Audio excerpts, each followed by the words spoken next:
So this is session 3 of 4 for 7th Sea, the second edition by John Wick. We're playing in the Crescent Empire. We're using that source book, which is quite nice.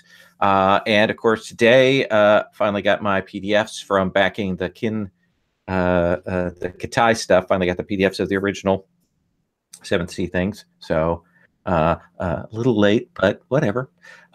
Anyway, so this is part of the Gauntlet Hangouts. You can find out more about our online gaming group, 100+ games a month at gauntlet-rpg.com. You can also check out, if you're interested, my any award-winning blog at ageofravens.blogspot.com. So there we go.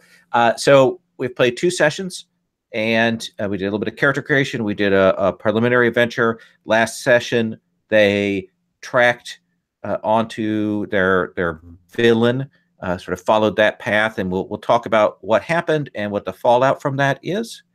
But one of the things that 7th Sea does is, rather than the standard sort of experience points, players write sort of stories for themselves. And I did that for the pre-gen characters. So I want to look at those and confirm that people are okay with them. So just for the purposes of people who might be watching at home, Zev, tell us about what your story was, what happened, and what you got for that. And I think that's you, Maria. Oh, Zeb. Sorry, I thought you meant someone else. I was confused. That's and okay. Also looking at the other ones. Mine was obtain lost secrets. The reward is miracle worker, aka lay on hands. and the steps were track down the villain. Step 2, find out who they gave the ancient text to. Locate and steal the text, and find a translator for the text. And we did that translator in that very last scene. We played off of you using your ability to call in, essentially to phone a friend, and got that. And so you get the miracle worker talent. We've added that to your sheet. And then Victor, tell us about what your story was and what you got from that. Okay, mine was to track down a known agent. So it was the goal was to rescue my former captain from this big bad guy that we're dealing with. So step 1 was track down the known agent.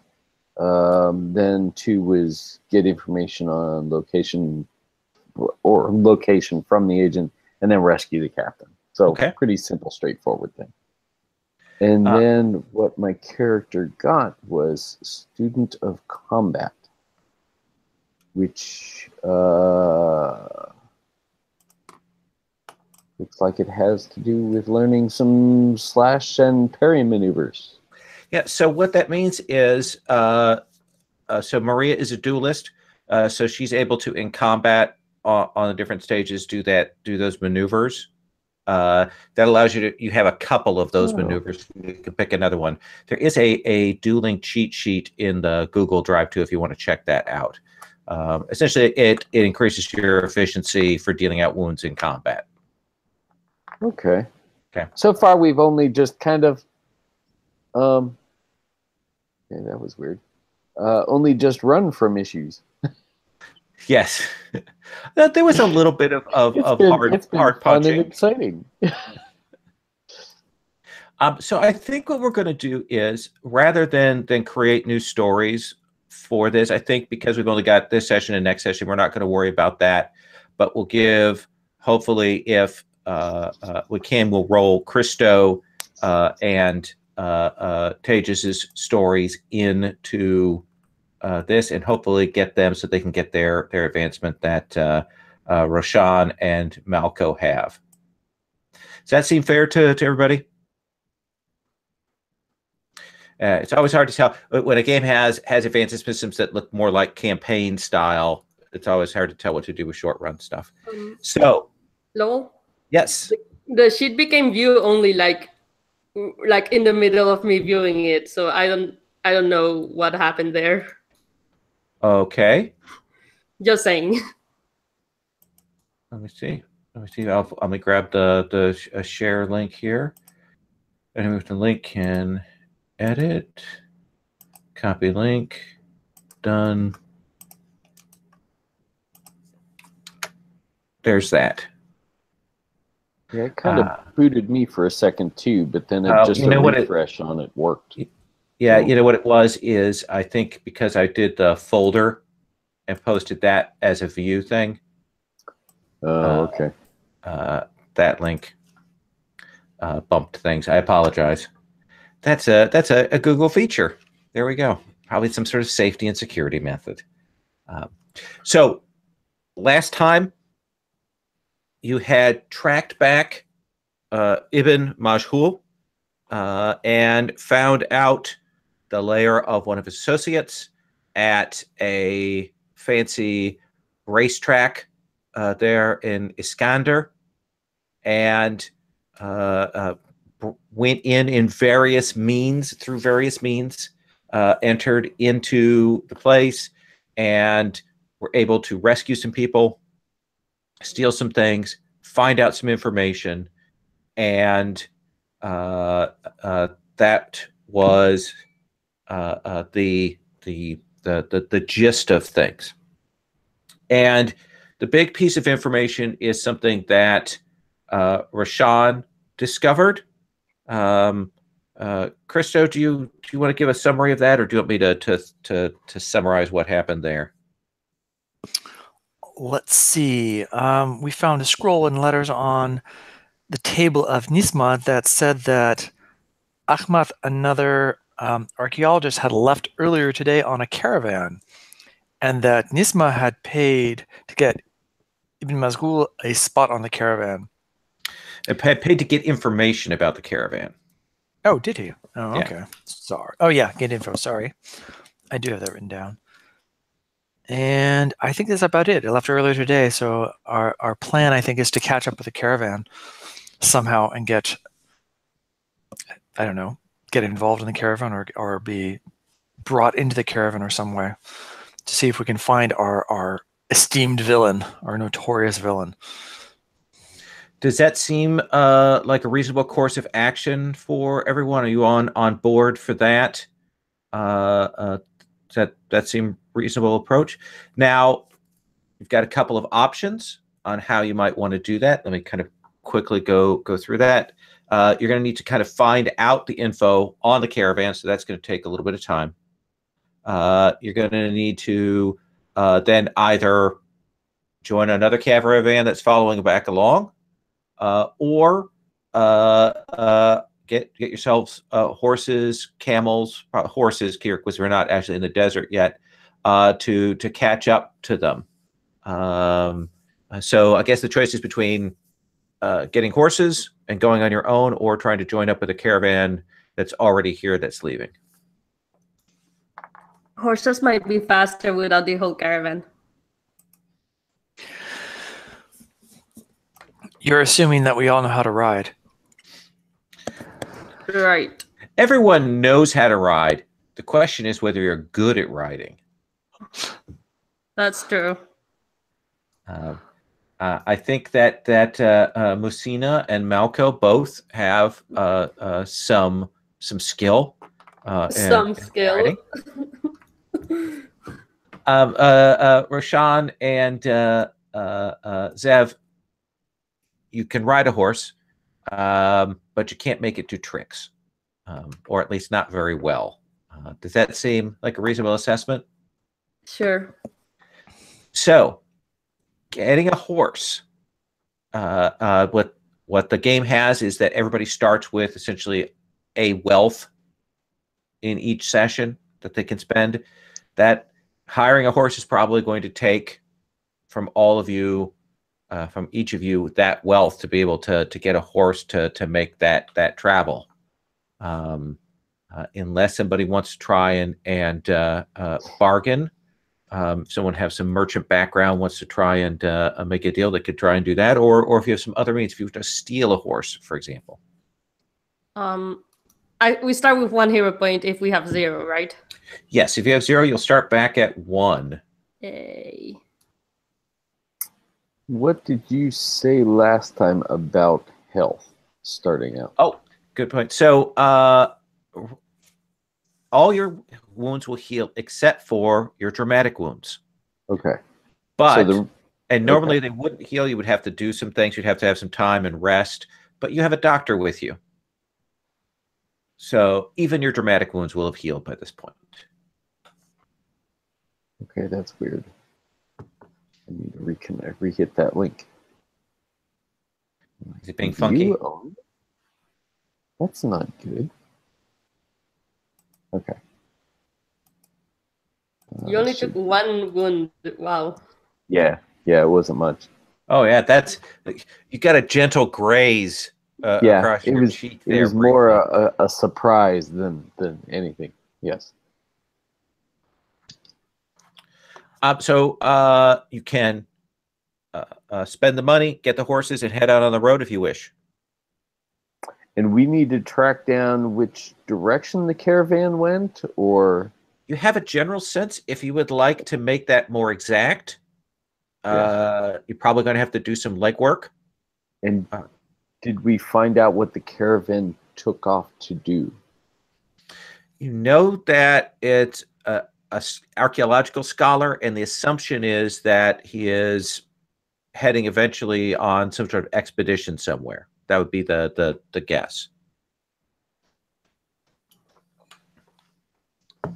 Can I use scholarship since I have like 3 ranks in it to figure out what the expedition is? Yeah, absolutely. Essentially, the fiction of that is you will take some time and basically ask around and consult my scholarly knowledge to do. You probably have connections in the various universities and alahrams here in the city. I think it would be wits and scholarship, right? That seems perfect. Let's see how many successes you can generate from that. Bonus die 1 for first time of using scholarship in the scene. Yep. And you told me where you're going. That's flair for me. So that's an extra bonus die. All right. So let's roll 8. And I can re-roll the lowest, I think. Mm-hmm. Yes, re-roll 1 die. Damn, son. That's 4 raises. 4 raises. Okay. And 2 leftover dice. Would you like to sell me those dice? Sure. Okay. So I get 2 hero points in addition to the one at the beginning of the session, right? Yes. Okay, cool. So what is the first thing you want to know? Where is this caravan going?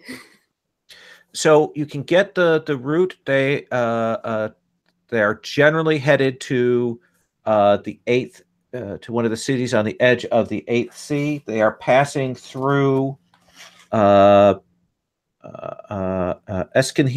and Ozanok. You can get those details and a general direction, though not the specific route there, but essentially the itinerary. What's the most? And can I ask 3 questions because of the 3 races? Absolutely. Is that what we're doing? Yeah, let's do that, and then I'll go and do it once around with everybody else and see what they're doing. Okay. My second question is, what would be the destination? Like, what is there that's relevant for scholars to go there?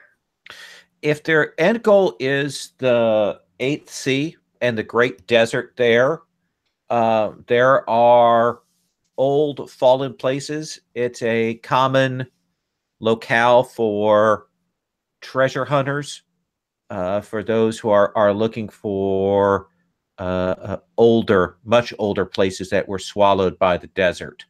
That's the most likely explanation, and given that Akhmat's reputation is in those older relics, it seems likely that that's the case. And my last question is,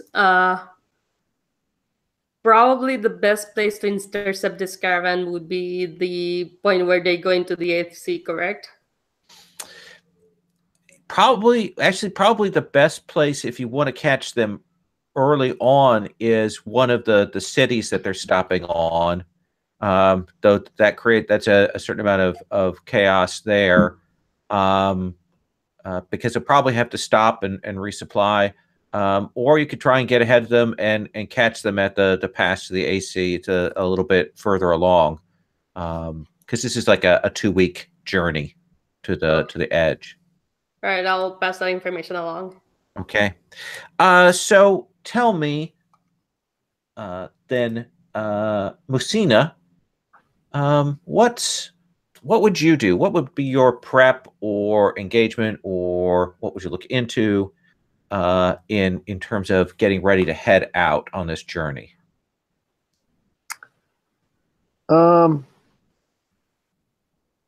I think I would probably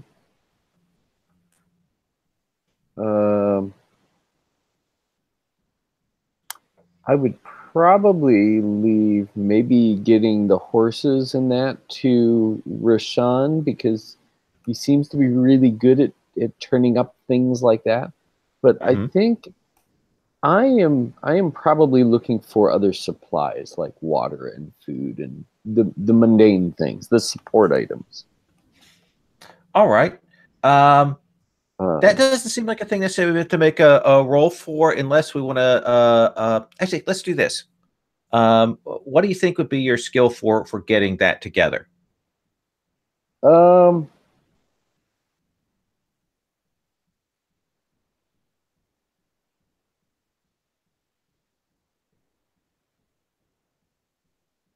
not too sure. Is it convince to do the bargaining? Is it empathy to talk to people and find out where to go? Is it notice to spot bargains? It's probably a convince thing. Okay. In the like the marketplaces and that. Okay. That kind of thing.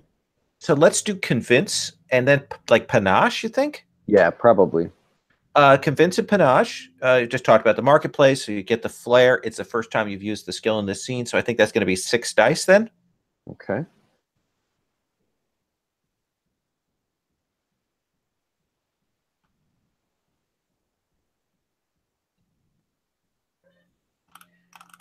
And we roll and calculate raises.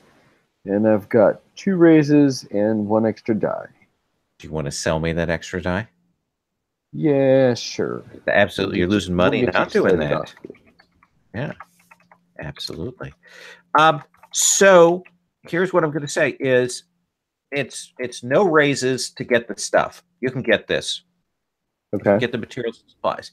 What I'm going to say those 2 extra successes is anytime during this, if you guys need something, you're like, we need to have this on hand, but we have this specialty item, that kind of thing. I'll say that those 2 raises are that, essentially like dungeon tools in Dungeon World. Yeah. Does that seem fair? That works for me. Yeah. And we can declare them as you need to this session or next. Rashawn. Yes.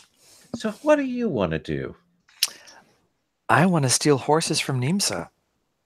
Okay. So describe to me how you're going to steal horses from this somewhat agitated a racetrack owner whose place has been busted into. Because it makes perfect sense. I'm going to steal from a racetrack owner horses, right? Yeah. This would be the best thing. And he will not be expecting me to come back at all. That would be the last he would expect. So I'm going to use a simple disguise. Dress like... Let's see. Actually, I'm not very tall, so maybe I could dress like a jockey. Okay.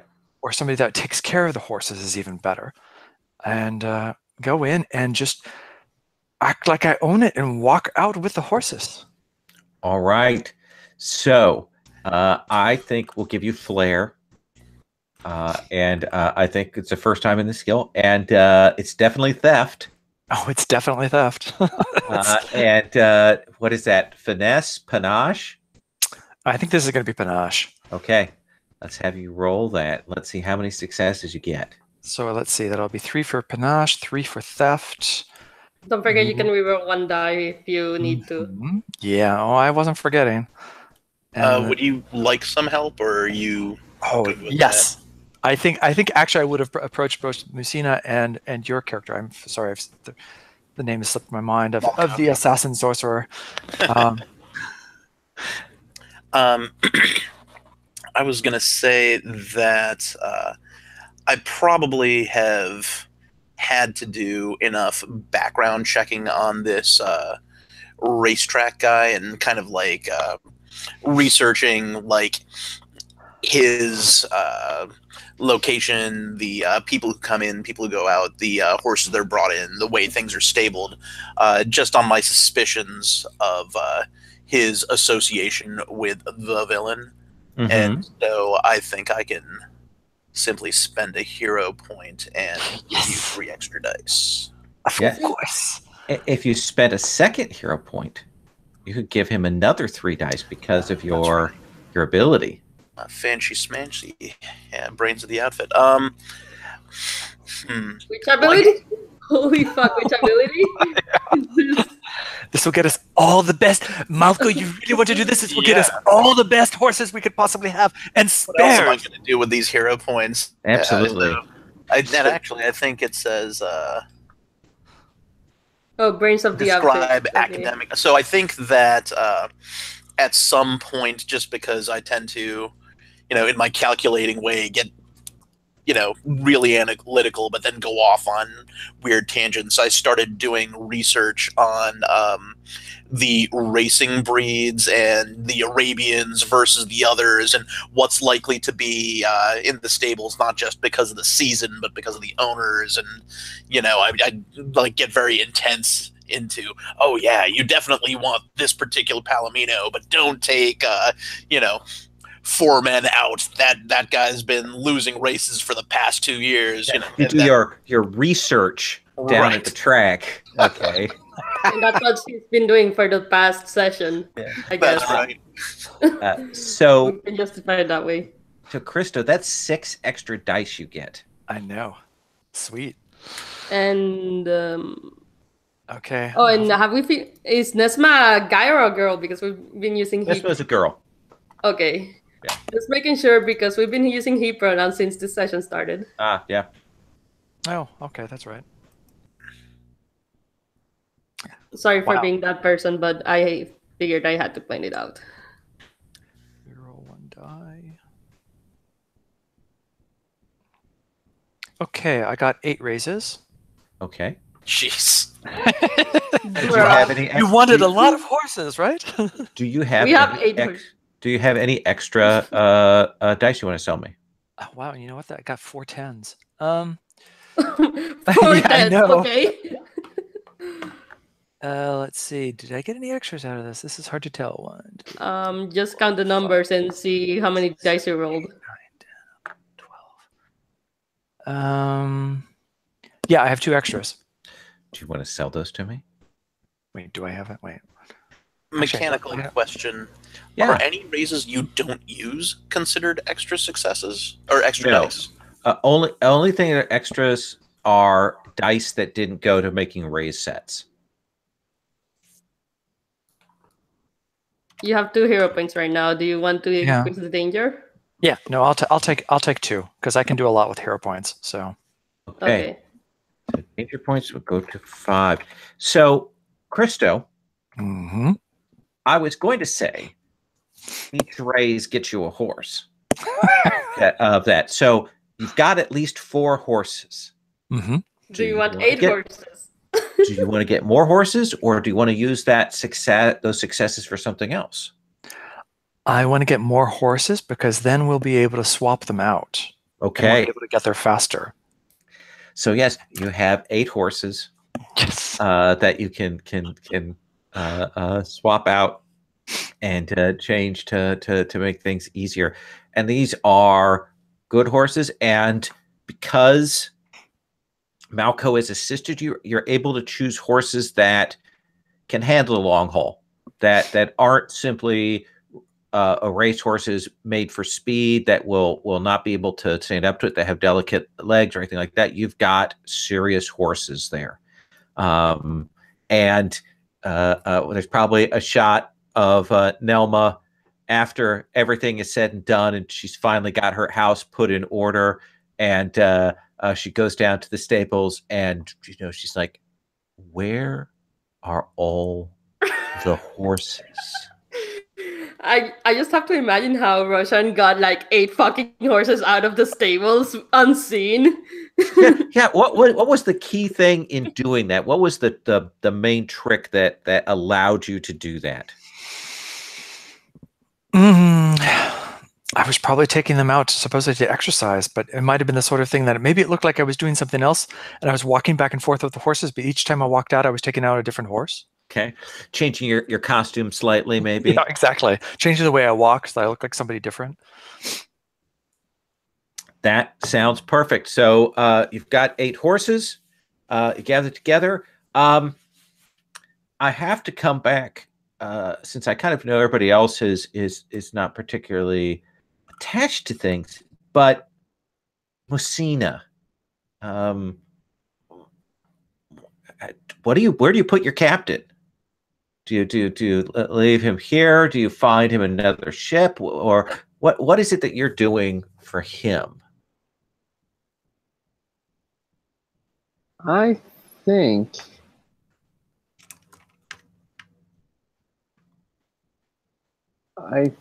there's as the supply gathering went, I'm sure the two of us were doing the supply gathering. And I'm probably trying to convince him to come along with us. That it will be like old times, and catch up on like what all happened, why he disappeared, and probably there's a little bit of undertone of why you never tried to get back in contact with anybody. So what do you think? Do you think he would go, or do you think he's like, oh, I want to go back to the sea, or if he's like, I don't want to explain myself, or what do you think? I'm not too sure how our whole thing fell apart in the first place, so I'm not sure where there is that bit where he doesn't want to commit to anything. This is the thing that kills you. Is you're asking him, hinting maybe you should come. But, well, I understand there are so many things out there to do, but there's also, I've lost my ship, and I can feel the call of the sea, and I do know some people here on the coast. Maybe I could make another start there. So maybe you should come with me if you want to. Sure, you'll be able to make another start. Maybe if you came with us, there will be a little bit of a payout to help with the ship. See, I mean, this will be like done so much for me. This will be yes, it's on horses, and we'll be moving swift, and it'll be long days and long nights, but it'll be like those trips that we had gone on. I mean, you remember chasing down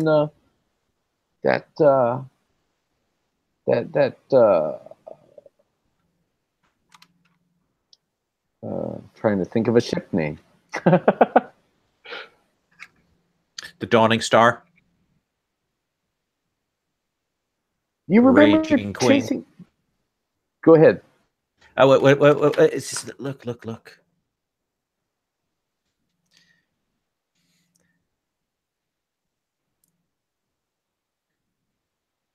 I will go with you, but I have to understand. I'm a man, and I have to be free. I understand these things. I understand these things. I know how you were on the ocean. Yes, it's, because I am married to the ocean, but anyway, that's it. Yes, I will go with you.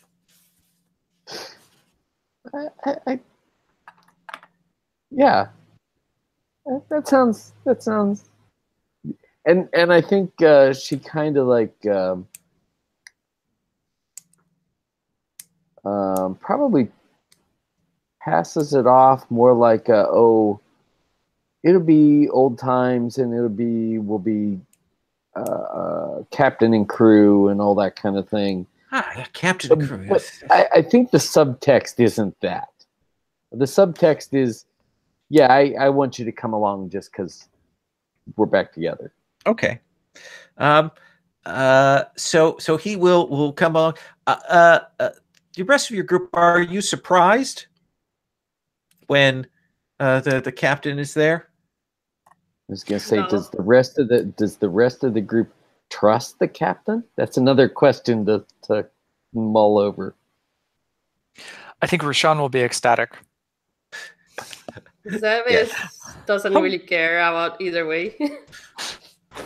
So long as you keep him on the leash. I mean, he's your guy, right? Yeah, I've captained a ship. This expedition should be no problem for me to manage. I'm ready to go. And Rashawn will say, so wonderful that we have two lovebirds with us in the caravan. This will make things so much more entertaining. Poets. The noticeable eye roll is hidden by the facial card. Right. So you can set out on the road. And to answer your question, Maria, yes, it should have been 5 darkness points. But let's go on. Ignore the fact that I spent 1 for something. Okay. Let's go on.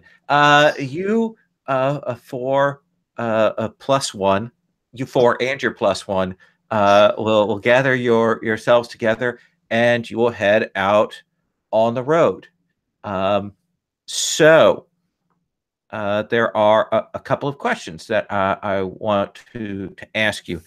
Are you going essentially trying to go as fast as you can, and you don't care about being cautious or careful, or kind of going full tilt, or a little slower and aiming towards perhaps a little more care about being spotted?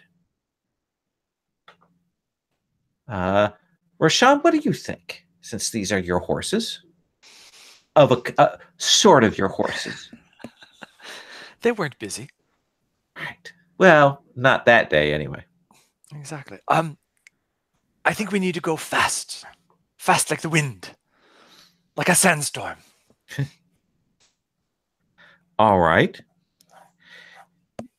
Are others, Malco, are you think that's a reasonable approach? I feel like stealth is something we can undertake once we get close enough to know what we want to hide from. First, we got to catch up to them. Besides, if there's a second opportunity later, we want to take advantage of the first and then still have time to perhaps get around to the second if need be. So yeah, I'm totally all for it. What about Zev, Musina? Are you in agreement on that? Yeah, completely. Then I think what we have is the side of the 5 of you plus the 3 extra horses on the road. You go through the woods. Again, we have the cedar trees of the coastal region, and then we get to the savannah. We do those Peter Jackson style swoop bys of the line of people riding along the road. We get all of the brilliant vistas, and part of what you have to stop off and do is ask around to try and follow. Yeah, somebody's put in essentially the temp music from Lawrence of Arabia is on there. They got that as the temp score because they haven't hired Howard Shore yet, so yeah, they get that sweeping music. I think that if you go fast, and you still don't know the exact route, so you're trying to you have to probably make a few false passes before you can do it. You will be able to.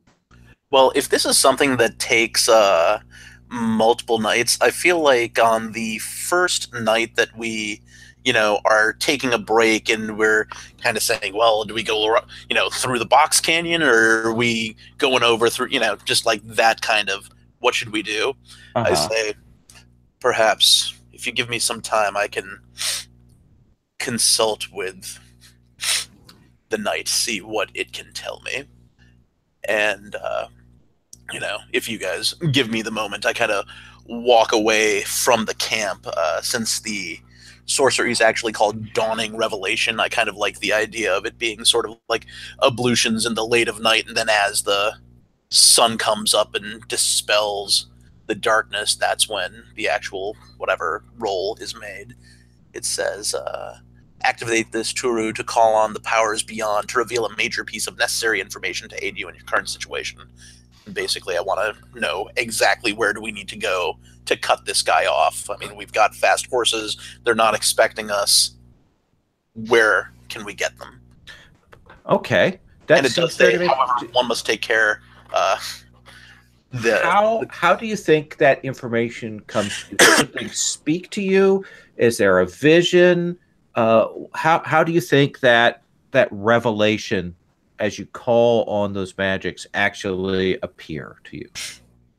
I think in the night, there's just so many just little shifting lights, little shifting shadows in kind of that very film sort of way where the fire, the shadows starts, just being, shifting motion at first and then sort of morphs into movement.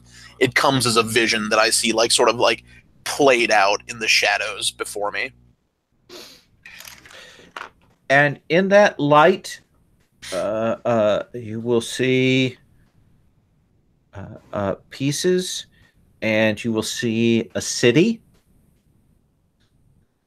You weren't sure what cities he was stopping over at, where the caravan was headed, but you will be able to see the city that you will recognize as Ozkanak. And the sort of the vision that you get kind of flickers around. You know that that's the city, but specifically, you actually will see that Ozkanak lies on one of the Great Lakes of Anatol I, and you will see the lake palace of the Emir of Ozkanak. And the vision kind of zooms in towards that. But then at the end, there's almost like something there looks back at you. And then that vision winks out. Almost like I would have seen more, but something pulls the shades? Or no, like that was a revelation, but then something else felt your inquiry. Okay. Something or someone sensed it. Okay. Does that seem fair? Yeah. You said the palace of the Emir of how did you say the name of the city? Ozkanak. Ozkanak. I'll type it in there. Oh, and look at that! The danger point number just went down. Yeah. Before we get ready to ride, I'll come back and let you guys know. This is our destination. I feel that my scrying may have been noticed by something or someone. I'm not sure who. Captain says, are you like a wizard or a sorcerer or something? I'm an archer. I kind of tap the bow on my back. Captain looks at you, Lucina.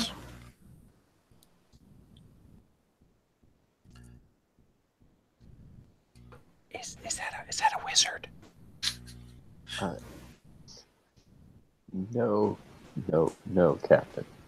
Not a wizard. Oh, she's like one of those Sufis that eat the things and then they get the visions. I don't have any clue. I've just learned to trust them. All right. If you say, you go smooth without. Okay. Just go. And so we will cut to the daylight shot of the four of you with your extra horses coming into the lake city of Oskanak.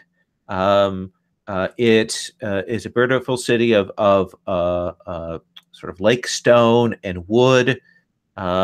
This is in the lush savanna of Anatol I, through the grasslands, and there's all that kind of smell of wood, of cedar, of sandalwood, of all of that here as you make your way through the streets. And as always, of course, when you come in, you're accosted by people trying to get you to allow them to be your guide and all of that kind of thing.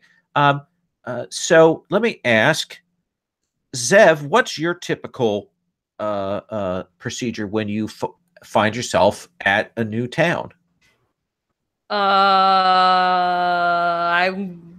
tempted to say extended family when I can. Okay. So I'm gonna spend a hero point there to summon a cousin. And what does this cousin do? I think the cousin here is some sort of fisherman from the lakes. Yeah. All right. So essentially, you will head down. If this is okay, we'll draw you through the town as you wander the beautiful fountains, the paved roads. Not much wheeled traffic. They focus on camels and larger animals bearing things rather than doing carts and such. But you'll make your way down, and of course, there is one of those enormous fish markets there, with all of the accompanying smell of the fish markets and the slick floors and the flies and all of the cutting and beautiful things. Hey, this is a bountiful lake. So, there are people yelling and hawking, and there's all the deals of people with the chalkboard doing the deals on the bins. And eventually you will track down your cousin, and let's call him Turker. And Turker's like, Zev? Yes. What are you doing here? Business. Oh, is there like a boxing match? Is it going to be a pit fight? Can I put bets on it? No, you can't. Is that no, there's not a pit fight, or no, I can't put bets on it? Probably the latter. I'll explain when we have some private place to be. You have your friends, Yes. companions with you? Yes. Greetings. I'm Turker. Do you have a place to stay? No, that's why I came to you. Absolutely. Come with me. I'm sure the wife will not mind 5 guests out of the blue. It will be excellent. No one will be upset about anything. And you'll my hospitality. Yes. And he lives, essentially, he has a couple of fishing boats. So this is a fairly well-off fisherman.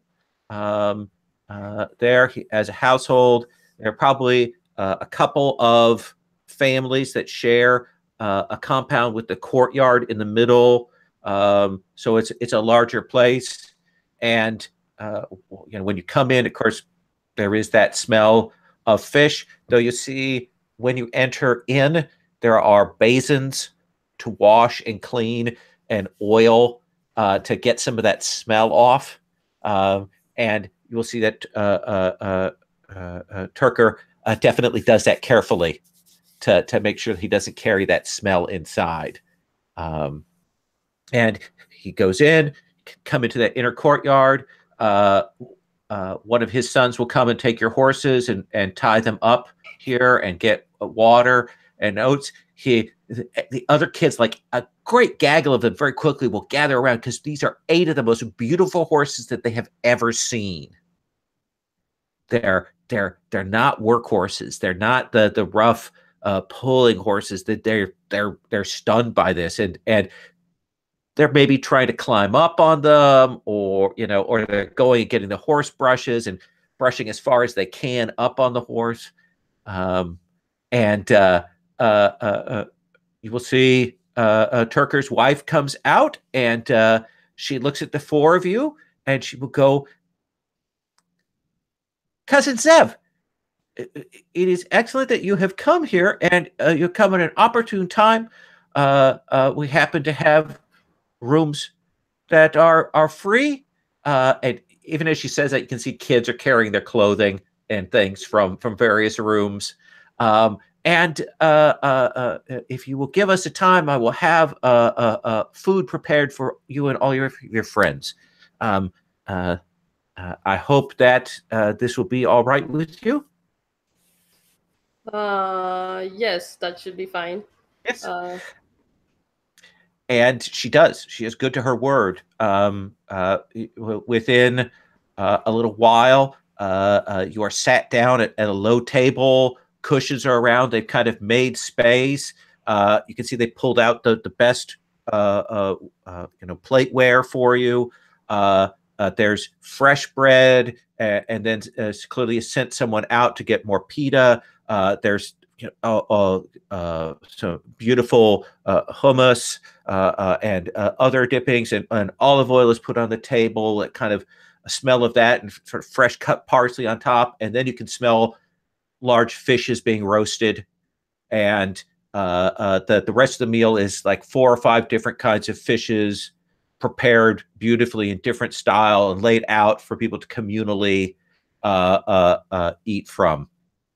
And at the end, coffee is brought out, thick on the bottom with sugar, and served to all of you. And eventually, once that's all done, Turker will say, I should have guests more often. She never feeds me like this when they don't have guests. So, I still can't bet on the fight? No. I'm not even sure if there will be a fight. Probably. But so now, you've told me their names, but Turker turns to you. Who are you people? And he turns to Rashawn first. You can see that Rashawn is Persic. And Rashawn will give a deep bow, flourish and bow, and say, I am Rashawn Navid Alinyad, at your service. You have many names. That is a privilege. It's very common where I come from. In Persis, the many names? Of course, and each name has its own story. But I will not bore you with that. Oh, no. I have more names than Rashawn, honestly. And technically... There's a bit of one-upsmanship between you. Well, actually, I have more names than you. Yes. Zev has always collected names. Is a thing in the family. I'm just Turker. And you, fair lady? And kind of looks at you, Messina.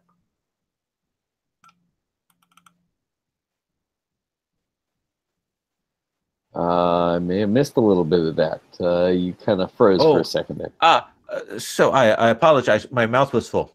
You are. Who are you? I know your name is Messina.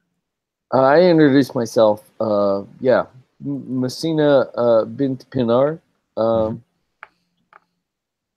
Yeah, and this is the captain. I kind of introduced the captain to the family. Yes. I think she only ever calls him the captain or captain or something like that. I don't think she refers to I think it's kind of that makes perfect sense to me. Eventually, Turker can't avoid it, and he will turn and he will look at Malco, who something about Malco, and you are. I bow, not with flourish, just with my head, but deeply enough to be respectful. I say, Malco is Benu Habubati, if you know our ways, but that is simply where I am from. I have seen people from ashore, but I have never spoken with them. I say. Tries to keep make a little warning sign, quiet on the table, so don't see that. But they're well met. Now you have met one, and your food was delicious. Thank you good. for inviting me to partake of your table. Yes. Your salt and your bread were delicious. Yes. I appreciate the compliment. You are more than welcome. If you have need of anything else, if you would care for spirits, I can have wine brought. But Sav, you have not come here simply to eat at my table. You must have a reason. Yes, we need to. We may need to stay the night here, and we have some business nearby. Okay, certainly, absolutely. The rooms are made up for you. You may stay here as long as you wish. Politeness, dictates no more than 3 nights. But he doesn't say any of that. He does all of the proper formulas for family, and he will say, if you need anything, I will have one of my children, who is foolish and not good with the nets, who will guide you to wherever you need to go in the city tomorrow. Very well.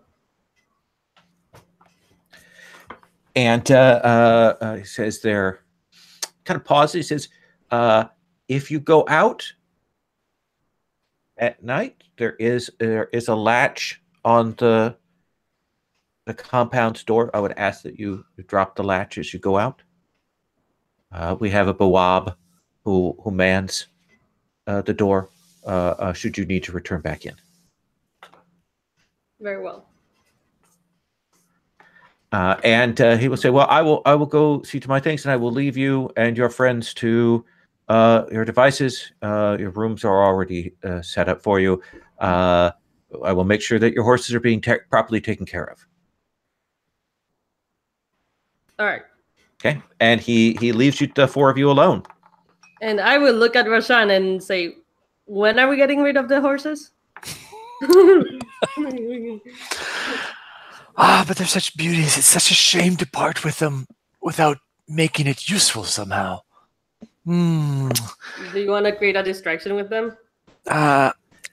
I was thinking maybe we find some nasty person leaving the city in another direction than we're going and swap horses with them. Sure. These horses are essentially a small treasury on legs. I think money is always useful. What do we need to accomplish right now? I think we need to find our man before, or at least find out if the caravan is even here.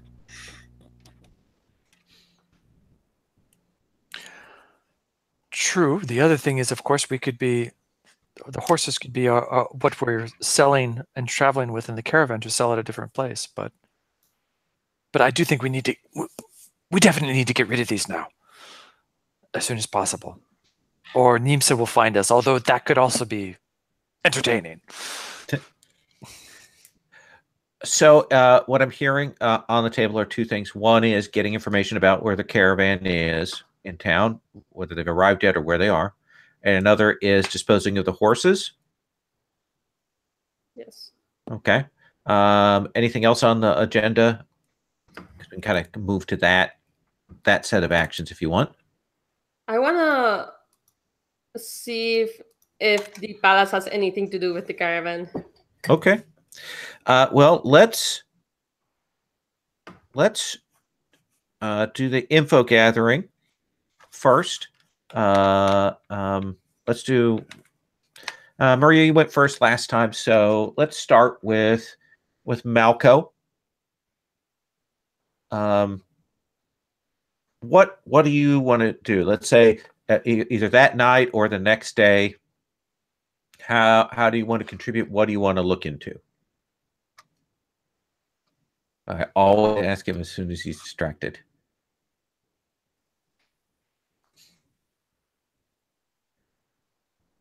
Wait, sorry, was that for Rashawn or Malco? Malco. I think he has. Okay, so Rashawn, how do you want to get rid of these horses?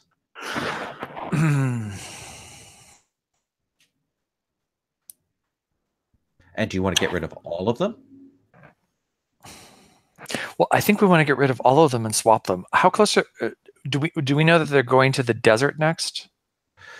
You are still a ways away from the desert, but you expect that eventually that's where the destination of the caravan is.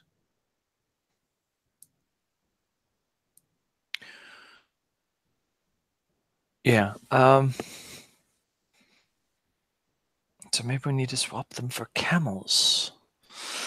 Yeah, no, I definitely want to find. We could do a split of horses and camels. Well, are they all distinct looking? Oh yeah, gosh, you got They're all beautiful, very distinct. beautiful, 8 beautiful race horses.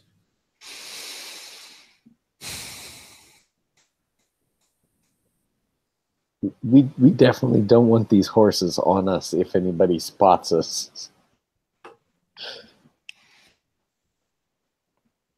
What do you think, Rashawn? Yeah, I know it's a tough one. Who to sell them? How to get rid of them? They are nice horses. I know. We could, of course, pretend we came from Nimsa. That might be our inn at the caravan also, but not likely. No, let's stick with the plan. We definitely need to sell them. Or swap them out. Do we have any indication of anybody leaving, going in another direction?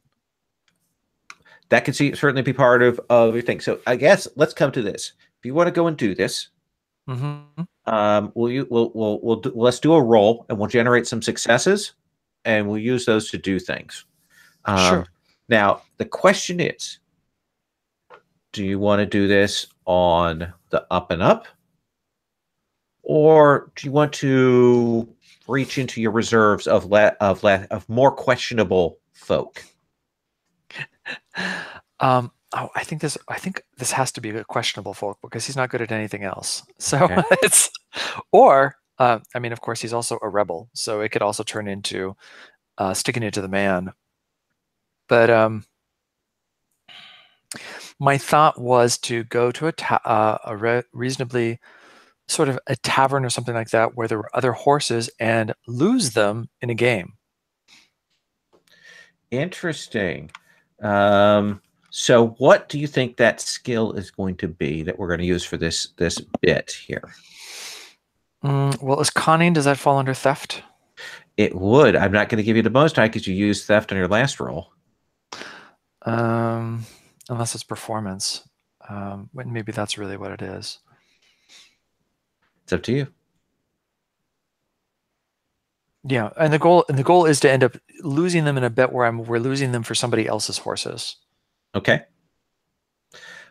So that sounds like panache and perform.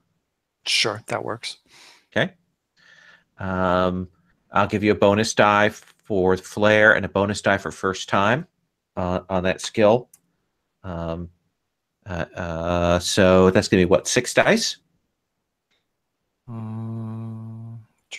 Yeah. Okay. With no reroll. Let's have you. Oh, the agony of it all. I know. If only you had some hero points to spend to give yourself an extra die or two. Oh, but that's just for 1 die. That's not interesting. I know. I'm gonna say, hold on a second. Maybe I can aid a little bit in watching for like who seems to kind of perk up at the sound of really nice horses. Okay. And who sounds like they might not want to stay in town too long. Kind of anyways. So if you're just on the scene to lend him a hand, you can give him a die, or you can spend a hero point and give him 3 dice. I think I'll give him the 3 dice. Okay. Look, now you've got 9 dice. Except I already rolled, so should I just re-roll it? I'm not sure. Oh, did you roll? Yeah, just re-roll it. Yeah, I haven't seen that. Oh, you can't. That's the problem. Yeah. No, I hadn't heard it. You guys were cutting out a little bit there. Sorry. I was going to say, you hadn't heard? How do you hear me roll these dice? There's a certain sound when you roll electronic dice. The hum. You hear the it's a hum. It's a frequency. Okay, I got 4 raises. Hey. And how many danger points do you have? Right now, I have. Let me go back to the last point. I think I'm at 3. Yep. So that's not much at all. I'm trying to see if how many I have. 2, 4, 6, 8. I can sell you 1. You want to? You don't have to. Oh, I want to. So you want to swap these? You want to get rid of these horses? Yes, I want. I mean, that's why it should be easy. I want to make it look like it's by accident. Okay. That I'm going to be very upset by it. That we're gonna get other horses in exchange or camels, but the person's going to feel like they just won magnificently. Okay, so it's a little more involved than just losing the horses. You want to get a trade worked out of this. Mm-hmm. Okay, I think that 4 successes will do it. Because I think you easily can spend the success to avoid the danger on the scene, which is someone gets super suspicious of these horses, you'll find someone who is heading out, who maybe looks a little more scummy, who they've got one eye that's kind of weeping, and they've got a patch over that, and they've got some horrible hand done tattoos, and they will be willing to do this deal, and they will certainly think that they are fleecing you. Does that seem fair, Rashawn? Sure. The only thing that could make it sweeter is if I had somebody in my party betting against me so that they could win money off of this. This is more of a card game or a dice game, isn't it? Right. But yeah, you two can over the course of the evening arrange to get these horses and trade them out and get less hot horses. You hope. These might still be hot horses, but they're not as noticeable as the ones you have. So 4 camels, 4 horses, or some other ratio? Sure, that would work. Okay, all right. So that's getting rid of the horses. That's that task done. Are you back with us, Malco? Yep, I'm here. Okay.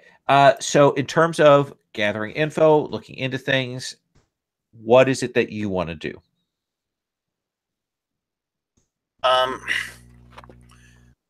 I mean, I think that obviously I'm kind of driven by the mission. I want to find the caravan, but the idea that something or someone could detect my scrying makes me very nervous. Mm-hmm. And I feel like there might be more going on with tracking down this caravan than we expect if there's somebody who could notice or something that could notice my scrying. Okay. So I think what I'm doing is I'm like if we're split up to do various things. I'm going to go into the bazaar looking for like, the smoky dens where people are selling powders and little occult things, and basically just start kind of seeing, who's around and,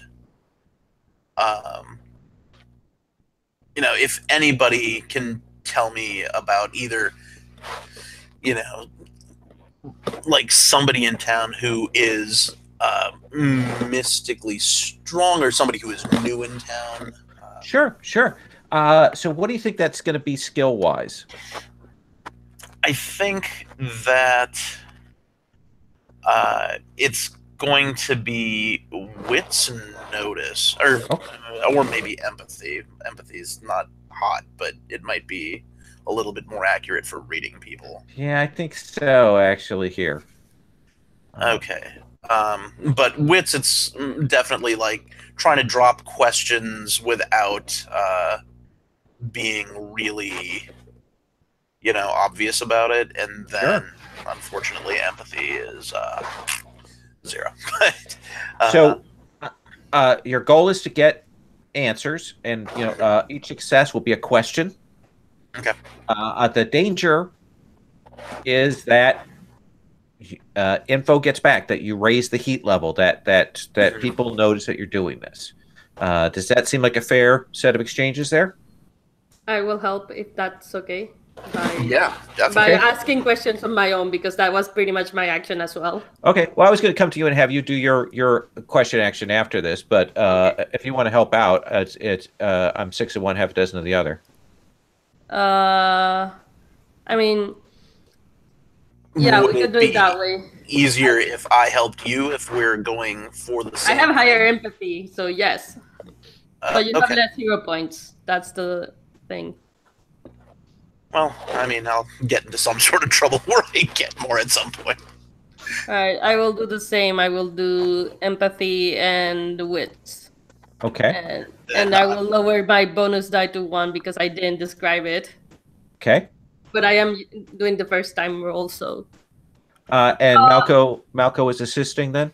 Yeah, and I think it's more sort of like overlapping inquiries. It's not so much that we're both out there asking as much as we're pooling our information, going out again and talking, and then, like meet at some little like dingy coffee shop. Like, I just heard about this. What did you hear? I'll go ask over here.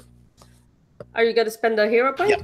So hero point for you, Maria. All right, that'd be 3. Dice. So I'm at total of 4 bonus die, 3 skill die, 3 trait. Roll. We roll 1 die. And calculate raises. That is 5 raises. 5 raises. All right. All right. And that is 1 extra die, which I think it's 1 extra die. Yes, it is. I will. Well, actually, yes, I will sell the extra die. Excellent. Yeah. So that's great. I'm looking forward to that in just a moment. So let's let me get what's your first question? So first question,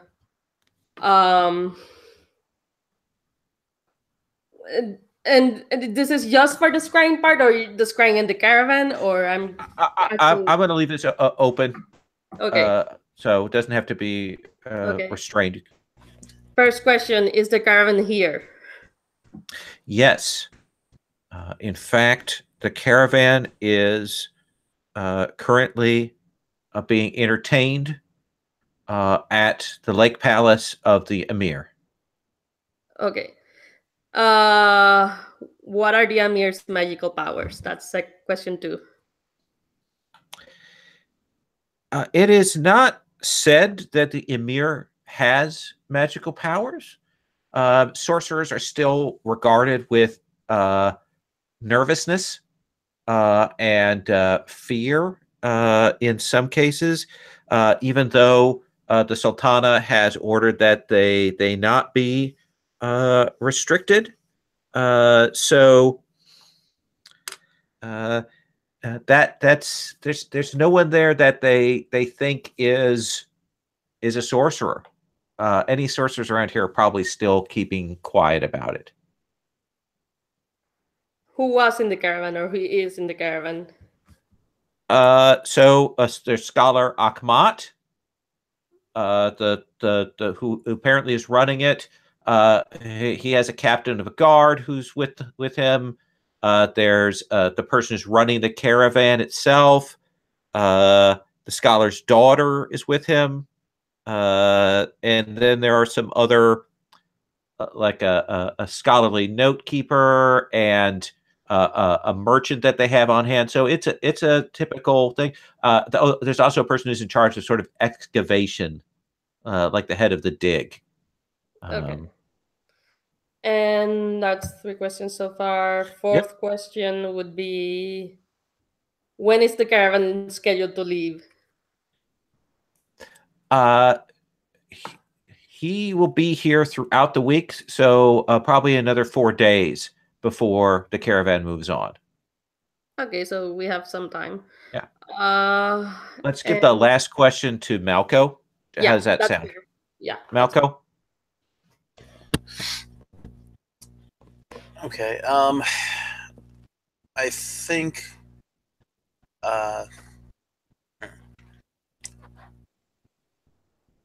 just because I'm not sure how to approach finding out. Maybe since sorcery is a little bit frowned upon, people who do it tend to hide. I'll kind of do it more backwards. Who in the caravan, or maybe among the Emir's people, have been slipping down to this district and picking up powders and crystals and the various accoutrement that people who don't know would just say is incense, but people who do know would say, oh, that could be the tools of sorcery. Interesting. So I would say that Scholar Akhmat, his daughter Marzia, has been seen a number of times buying unusual compounds and things here in town. Does that seem fair? Yeah. Okay. I was going to say, Roshan, I feel that there is an academic's daughter that may need to be spoken with about her exploits, but while my tendency would be to go in and speak frankly, perhaps there are other ways to engage her communication. If you take my meaning, nudge, nudge. All right. I think with 5 danger points in hand for me, we're gonna take our 5-minute break. When we come back, I want to check in with Messina, see if there's anything Messina wants to do after you've watched the Roshan lose the horses and get crappier horses. Does that seem fair? Okay, we'll take 5.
Hey, I was wondering, so we haven't, or I haven't had a chance to go back and watch the second session, and under our stories on the, for our, story goals or whatever, it says, like, find agent of the villain. And I feel like from my old story, I'd know who the agent was, although I don't think I gave him a name. But do we have an official, this is who the villain is? Ibn Majo. Okay. Yeah.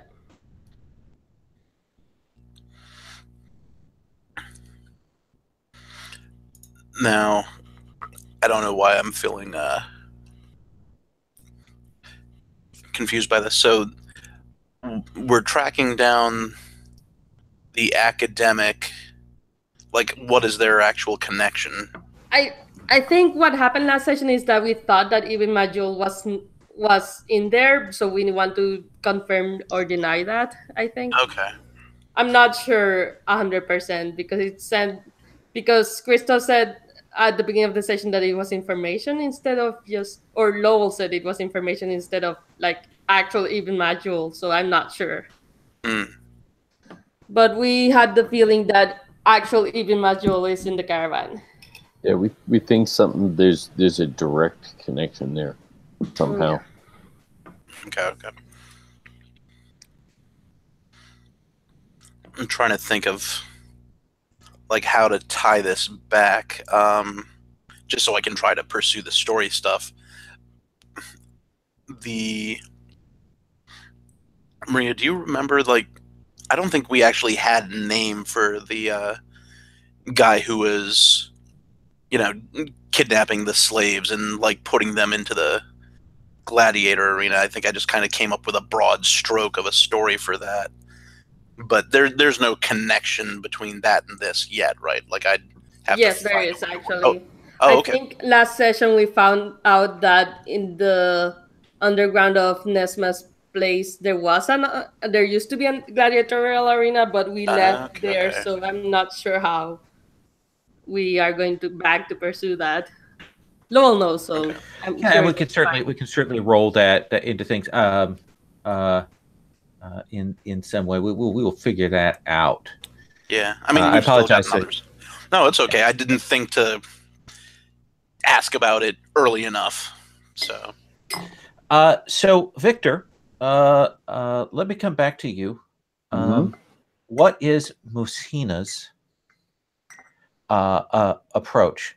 What does she want to know? How does she get to know it? Or what does she want to do? And how does she do it? I think what she probably wants to do, seeing that one of her quirks is to set eyes upon a sight few have seen. I don't know whether this exactly fits, but I think she kind of wants to get into their caravan a little bit and maybe set up some trouble that could befall them. So sabotage their water tank or whatever they're using, that kind of thing. Something that'll maybe slow them down a little bit more, so we don't have to rush later if we have to like.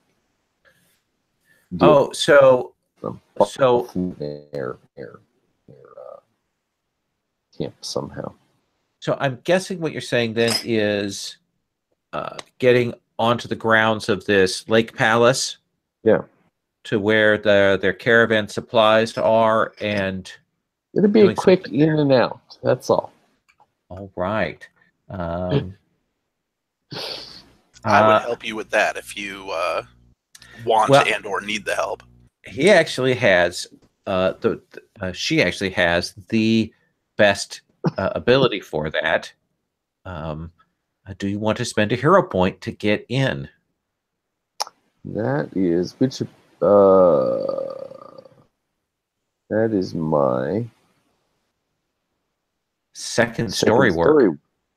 Yes, we definitely want to do that. And if you are offering to come in for assistance in causing some trouble, I can sneak one person in with me.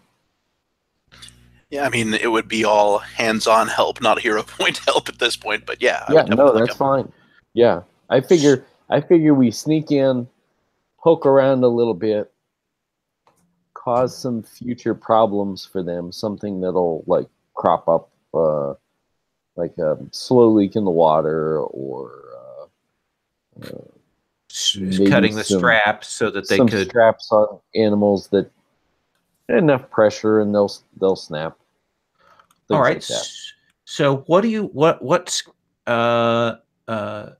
skill do you think that's going to be?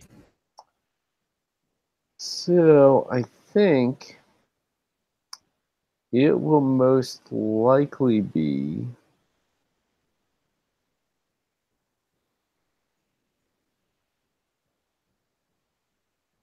to probably deal with animal straps and stuff like that. It's probably going to be something along the lines of ride. Okay, that seems fair. And wits, knowing how to sabotage that kind of thing. Let's say finesse to actually do it there, because you're using your ride. How does that sound? Okay. Nope, that makes sense. That works for me. First time using the skill. Yeah, I think as we get in there, so we're like sneaking through the shadows, kind of around the wagons or carts that they're pulling with their caravan, because I'm sure those are loaded down with all sorts of stuff. And sneaking in between the animals and just dealing with the straps and things. All right, so here's what I'm going to say. So if Malco is assisting you, that's an extra bonus die. Okay. That looks like 7 dice. Okay. So you are trying to sabotage. A raise will get you that. I think getting in was no problem. That was a hero point well spent. You don't have to do anything like that. I think that you've got 2 dangers that you're going to have to deal with, though. Okay. One is essentially while you are doing the sabotage, being noticed during that process, because that's going to take a bit, including, let's say, the exit. And I think the other one is doing the sabotage in such a way that it is not noticeable. Not immediately. Not immediately noticeable. So within a day or two, somebody wouldn't spot something. Yeah, we don't want them repairing it before they leave. Right. Then that's kind of wasted time and effort. So that's 7 dice you can roll now. Okay. Let me ask this. As opposed to simply giving him a die, would I be able to make my own skill roll with something specific that I'm doing that would take care of one of those dangers? Perhaps, if I, create some sort of distraction, or, so we split our effort. Yeah. So basically, like, you try and take care of one of the things that we're accomplishing, and I kind of set you up by taking care of the other. Maybe, like, do the rope-a-dope. You look at me so that he's free to do a thing. Sure. Hang on 1 second. I want to check and make sure on something here.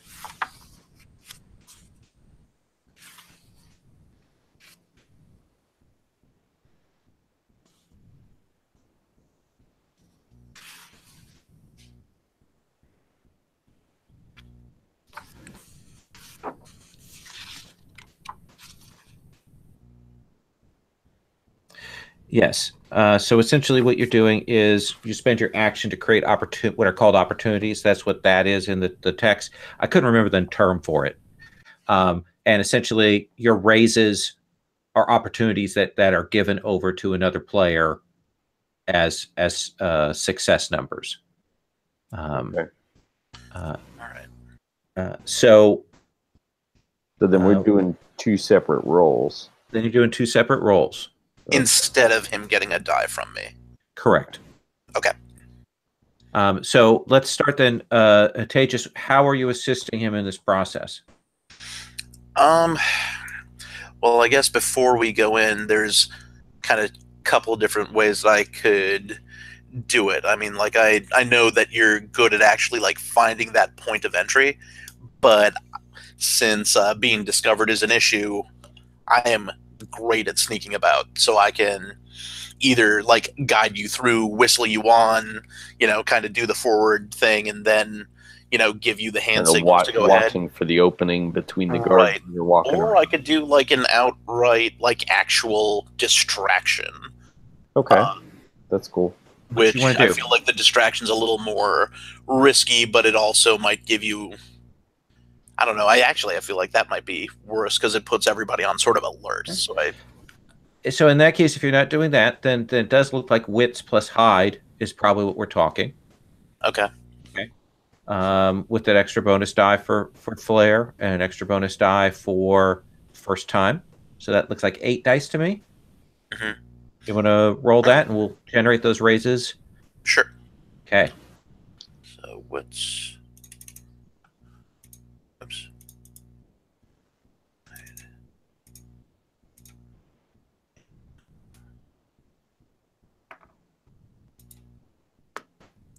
And then Messina, Mm-hmm.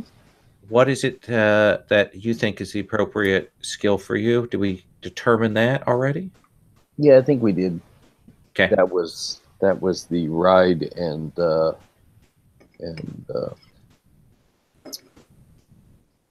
finesse. Okay. Combination. All right. So what did you get there, Tejas? I'm having a little trouble with the app. The little blue button that says roll, I should actually be able to like click, right? Yeah. Okay. It just it's staying an arrow. It's not turning into a hand or clicking when I try it. So okay. What's your trait and what's your skill? 3 trait, 3 skill, 2 bonus. Okay. I'll go ahead and do the roll here. I've got the roller up. Okay, thank you. Okay. So roll, calculate raises. So you've got 3 raises and 1 extra die. I'll sell the die since I'm down to 0 points. Okay. Give yourself a hero point then. So you've got three successes right now standing there, Musina, with the shadowy stealth work. So let's have you roll. And I rolled, and I've got 3 raises and an extra die. Do you want to sell me that extra die? And I will do that to have an extra hero point. Always nice to have a couple of those. All right. So watching his number get really high here now. When it hits 10, I get cool shit. Because then when that level reaches the thermostat goes up that high. So you've got 3 extra successes. You only need 3 to do what you wanted to do. Mm-hmm. So you get in there, you do the sabotage, you do the cuts on that. You're able to do that. You've got 3 extra successes. So I'm sure while I'm looking around, I probably uncover maybe a map or something to where they're going specifically. Okay, so I'll say a success will get you a map you can copy out of where they're headed to. That when they go out into the desert, get 2 more successes. Then what else do you want to do? Questions, a thing. I think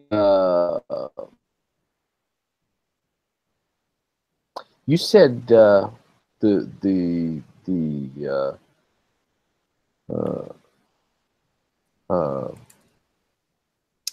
one of the caravan people could be the daughter of one of them could be a sorcerer.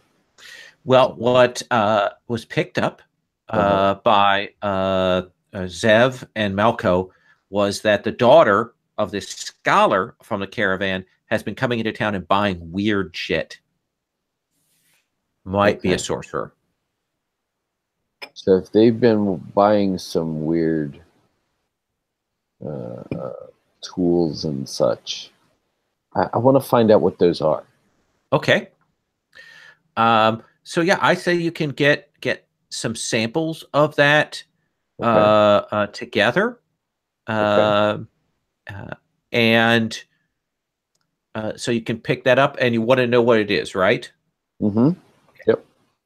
Or at least I figure I can take it back, and once we're out of range here, we can puzzle it out.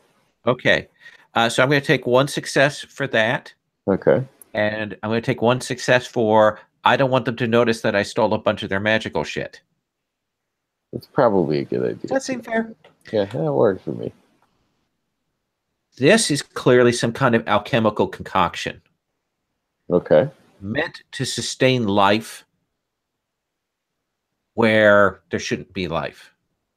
It is definitely a formulation, and I would say not of what we would call the brightest magics. A darker alchemical formula for sustaining life is what you get from the bits and pieces here. Interesting. Does that seem like good info? Seems like info we can do something with. So can I maybe do a forced wipe and bring the group back together? Does that seem okay? Perfect. Shall we have you guys at the dinner table? I think probably like wee hours in the morning. It's been a long night that we've been doing this, and probably talking past that point that the family has gone to bed. So that sounds like a nice. Yeah, Rashawn, Musina, Melko, Zev, you're all together. There's probably some leftovers, more fish and bread and stuff left out for you, but all the children and the families are all asleep. You've got your horses tied up outside, and you can discuss what your next step is. Oh, I was picturing that we'd been at the table just talking about stuff for a while, and that we also had, and Rashawn probably pulled out a bottle of Uza, and is like is plying his trade with Mustina and the captain to try and, because he's an incurable romantic, so he has to be trying to work that while they're here, so that before we leave town, of course. Yeah, before we leave town, when else are you going to have such a ripe opportunity? So the captain certainly hasn't been drinking for a while, so once the alcohol comes out, he is more than willing to indulge in that. So, and Roshan is just praising Musina to high heaven that she's just so amazing, so wonderful. How on earth have you? She is quite a woman. Don't let anyone else tell you a different thing than that.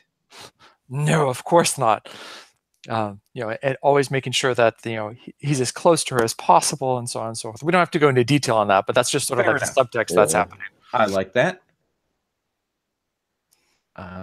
So you guys know there's something weird with the caravan. You know the caravan's up at the lake place. You've made some sabotage. You know where it's headed from here. You know that there are still a few more days before it leaves. So what does it sound like is going to be? What do you think the next step would be, Zev? What is on your mind about where you guys go from here? I think we just sneak in and apprehend the daughter, and then sneak out and question her or something. I don't know. So you want to break into the Emir's palace, kidnap the daughter of a scholar, and bring her out here for questioning.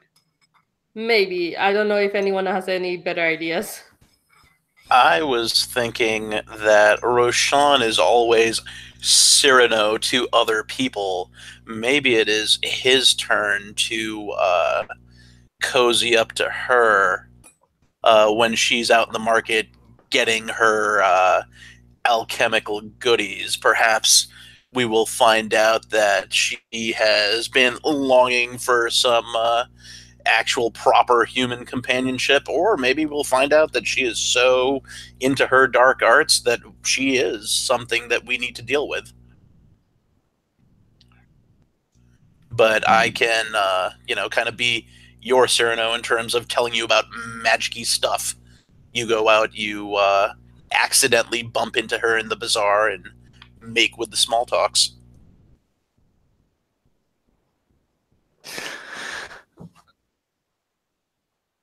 So I think a slightly drunk Roshan turns to look at to Malco and says, "You want to set me up with a sorceress? I thought you liked me." She's not a sorceress. She's an alchemist. That's a different thing altogether. You say potato, I say tomato, says the captain. No, all magic is bad news. You don't stay away from magic. And besides, this is not so much setting you up. This is opening her to perhaps getting a chance to get some talk that doesn't require. Do you smell smoke? Oh, says the captain. God, those are the 5 danger points that we just spent. And you kind of been talking, you get late, drinking, and you realize you're starting to smell smoke. Okay, I am going to where the smoke is because I don't drink that much alcohol. Okay, so you will kind of leap out into the hall, kind of walk out, and you will see that it looks like the courtyard is on fire. You kind of throw open this door, and suddenly there's flames. It looks like the wooden parts of the building out here and the stone and straw there are on the roofs has been lit. It's just caught. You can see there are arrows. Clearly, people have fired flaming arrows into this. What do you do? Wake everyone the fuck up and tell them to get the fuck out. Obviously. Okay. So your thing is going to be about going and getting people up and getting them out and doing that as your task. So what do you want to call that skill here for this? I think it's gonna be resolve athletics because I'm trying to do this fast. That seems perfect to me. So to tell you what the risk is here, the risk is people are gonna die to burn the thing. Well, no, your raises will get people out, and there's a certain number of people who are here that need to be gotten out. A certain number of raises for that. Certainly the risk that you are racing right now is smoke inhalation and fire. And so those are things that are going to do damage to you if you don't spend a raise on each one to avoid them. But any other raises you spend are going to rescue people. Okay. How many bonus dice? I think you described it. You use the F word in describing it, so I'll give you a bonus point for that. And I'll give you it's the first time you've used that skill in this scene. So that's 2 extra bonus dice. You go ahead and get your successes together and hold on. Don't tell me. And let me come and check with everybody else. Rashawn. Someone fucking help me. Rashawn, what are you doing? Well, let's see. Rashawn is a little drunk, so that's going to make him braver than usual. I was going to say, that's really brave.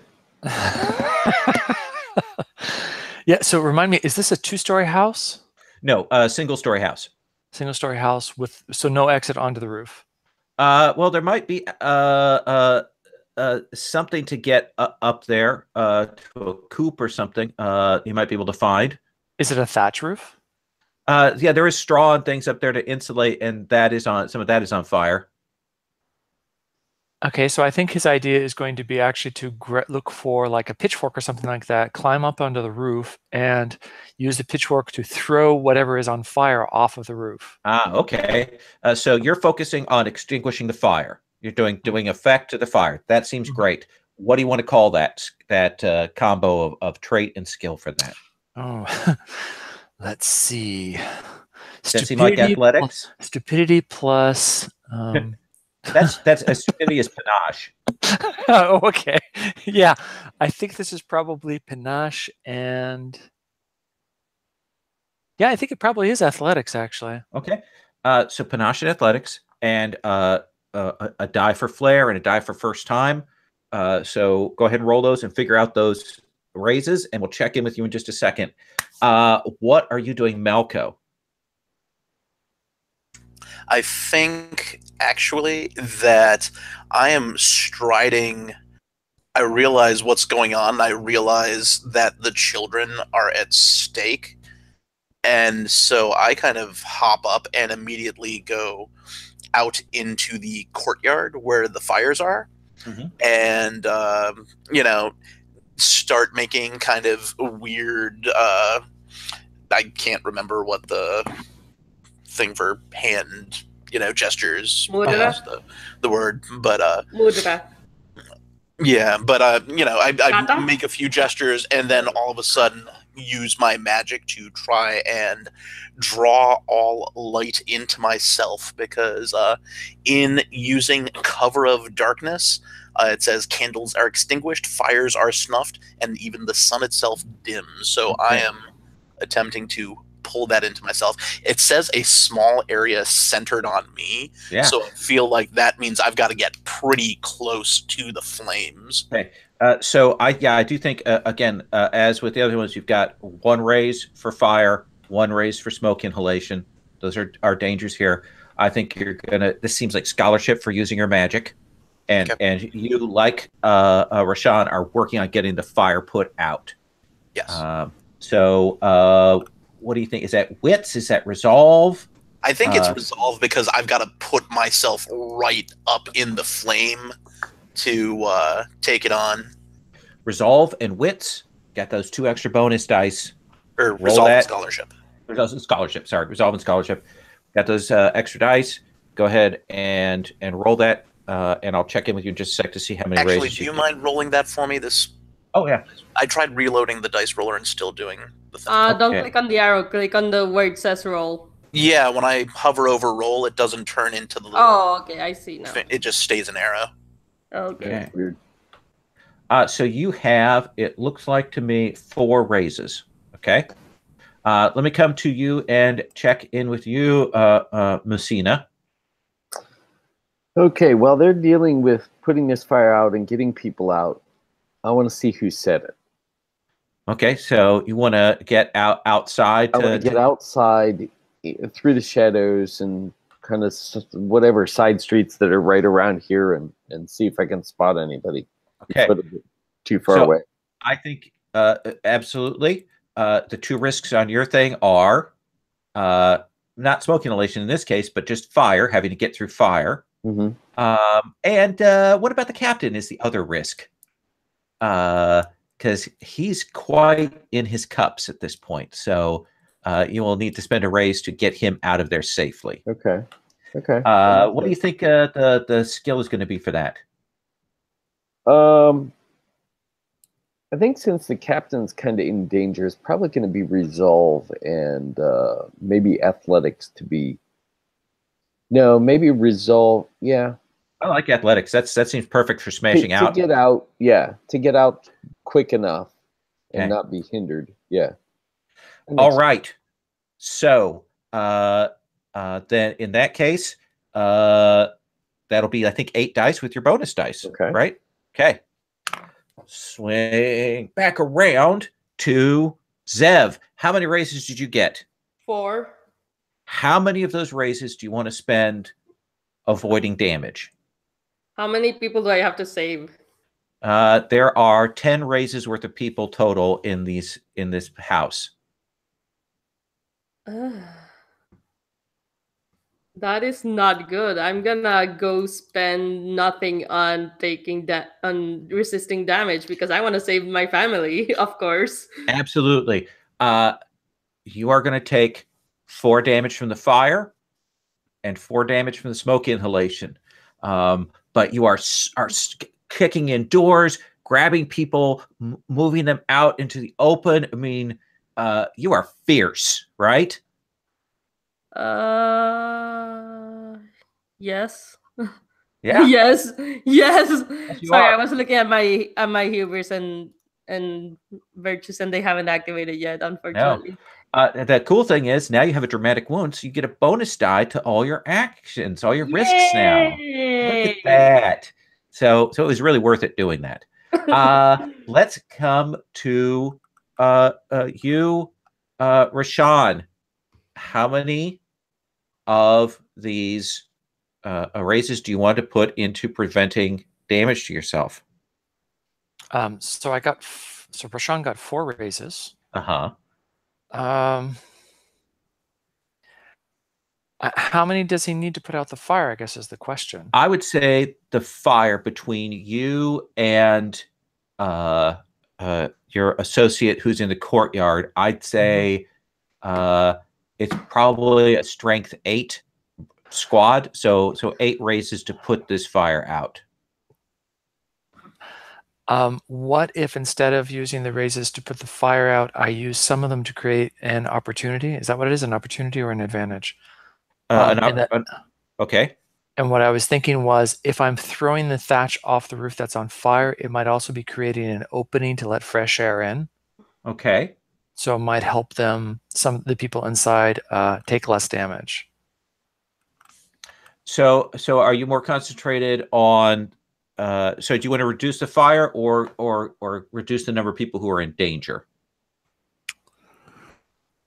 I want to do both. So I was thinking of spending like 2 raises to reduce the fire and 2 raises to help people inside. That sounds perfect to me. So fire goes to strength 6, and we take the people in danger down to 4. You're not putting any raises into protecting yourself, right? No. So you are going to take 4 from the smoke and 4 from the flames. Ooh. Let us come to Malco. You got 4 raises. How many do you want to put into extinguishing the fire, and how many to protecting yourself? I mean, so one of my quirks says earn a hero point when your commitment to saving someone else from witnessing the horror and pain of death causes you trouble. I think jumping into fires to put them out. Perfect. You're going to get a hero point. But I feel like in theme with that, I need to concentrate entirely on putting it out. So okay. All 4. So the fire is dying down. I mean, quickly between the magic and the throwing off of the roofs of the flaming areas, kind of grabbing that up. So it's gone down to 2. Well, can I immediately spend that hero point to? I guess this doesn't quite work like that. To give Rashawn 3 extra dice that could potentially go toward eliminating the fire. You can do that on the next turn. Absolutely. Okay. But you are also flame, smoke. You're going to take 8 points. That brings us to Musina. How many raises did you get? I got 4. Okay. Do you want to spend one of those to avoid taking damage as you go out? What all can I spend mine on, since my goal is slightly different than the others? Well, so right now, the risk is danger. I would say another risk that you have is I would say you're going to need a success to assess. So that one's already spent. I'm sorry. I kind of. One's going to be spent on the captain. Okay, so we've got 3 left. He's okay and not getting in the way. So the other successes you can spend on dealing with the brute squads that are surrounding the house. Oh, I could do that. I could. That would be a good idea. Let's go that direction. All right. So you do you want to protect yourself at all, or you want to get outside and deal with this brute squad? Yeah, I want to deal with them. Okay. You've got 3 successes. Yep. And as you bust out, and you will see that there are clearly thugs. They've got the black turbans wrapped around their faces to conceal their appearance, and they are waiting there with blades and clubs, waiting for people to come out. So we've got this first squad here, and you've got 3 raises to deal with them. Okay. So tell me, you have the duelist thing now, so we can look at that and see what you can do to them with that. Okay. So how does that work? Okay. So what we do is, this is kind of abstract a little bit from the different sequence here. What we're going to do is, one of the things is slash. Okay. And a slash maneuver, essentially, you spend a raise and you deal a number of damage equal to your ranks and weaponry. Okay. Okay, so you will deal 3. Now, on the next action, on the next raise, you can't do slash again. You have to do something else. But I can also do parry. You can do parry. Yep. So I could do that to avoid anything they've got coming in. Okay. In that case, you'll reduce the damage that this brute squad would do to you from 9 down to 6. Okay. Oh, and actually, wait, you already killed some of them. So it actually goes down to 3. Okay. And then you can do another action. Okay. I need to know who they are. So I think maybe if I see the one in charge, or if one looks like they're in charge, rip his turban, his mask from his face. Okay.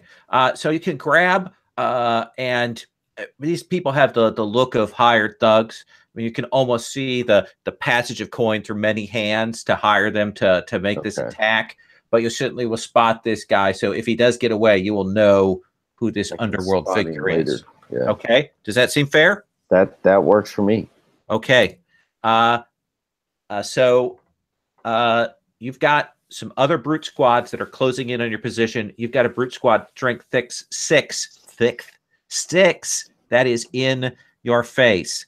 So that's what the situation is. Let's cut back. Let's get our action declarations for this next round. What about you, Zev? What still fighting? Still getting people out? Is the fire dead? Fire is not quite dead. No. I thought it was. Wait, how much strength it was? It was 6. It was 8, and now it's 2. Oh, it was 8. Okay, now it's 2. I'll get. Well, if I'm getting people, I would see that there are bandits, right? You will eventually see that they're bandits. Yes. Okay, I will deal with the bandits because those are going to kill the people that are going out, and the fire is dying down because of my friends. So I will go into fighting stance, brawn and brawl. Because fuck yeah. All right. Do this. All right. And it's the first time I use this.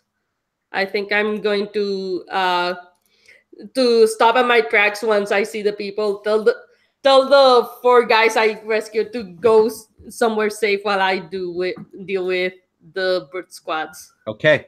Go ahead and roll your stuff for that. Rashawn, what do you want to do? Aside from coughing violently from all the smoke inhalation, there are still people trapped under things that have collapsed.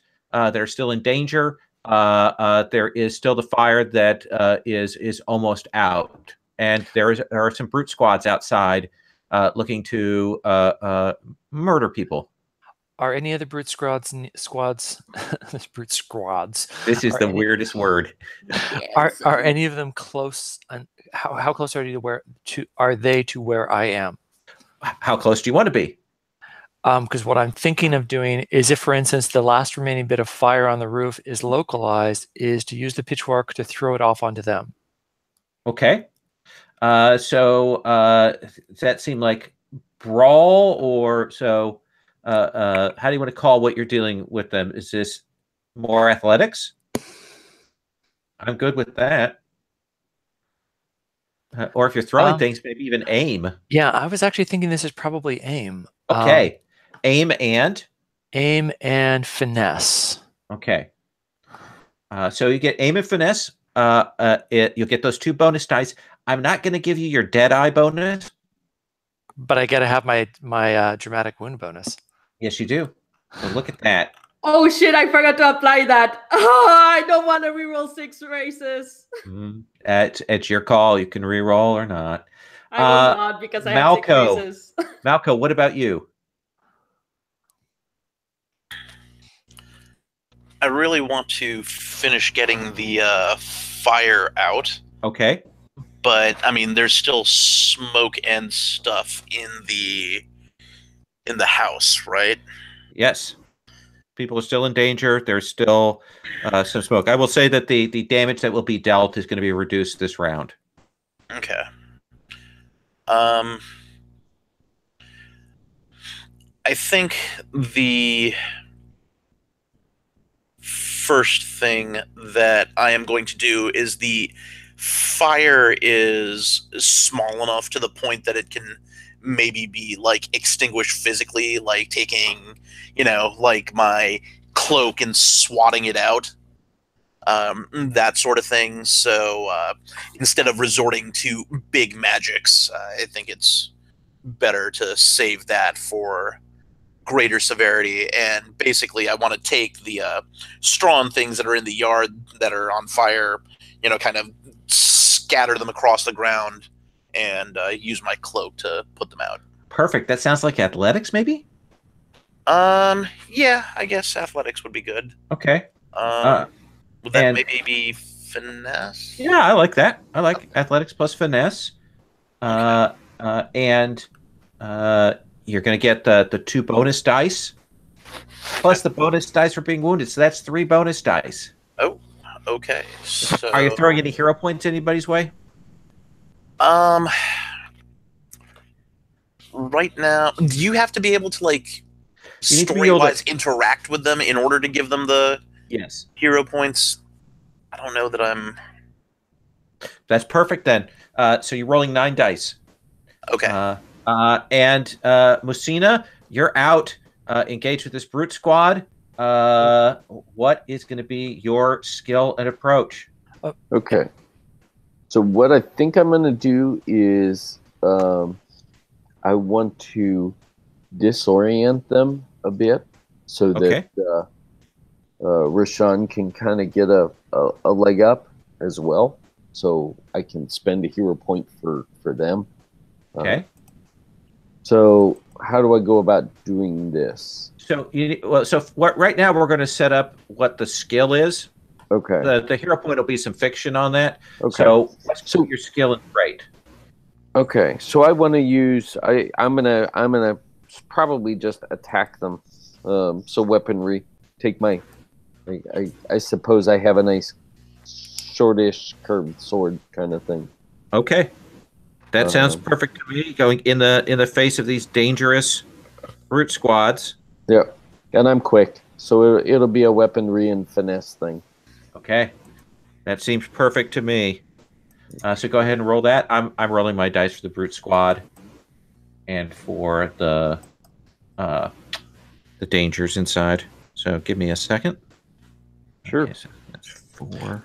Wait, so Musina is doing what exactly to try? I'm attacking them and kind of my goal is, yes, I'm attacking them and doing damage to them, but it should be disorienting, and that's the story fiction to kind of give you some aid when it comes to you. Okay, well, and then I'll give you a hero point and give you 3 dice to add to your roll, because what I'm doing should also distract them from you. Okay.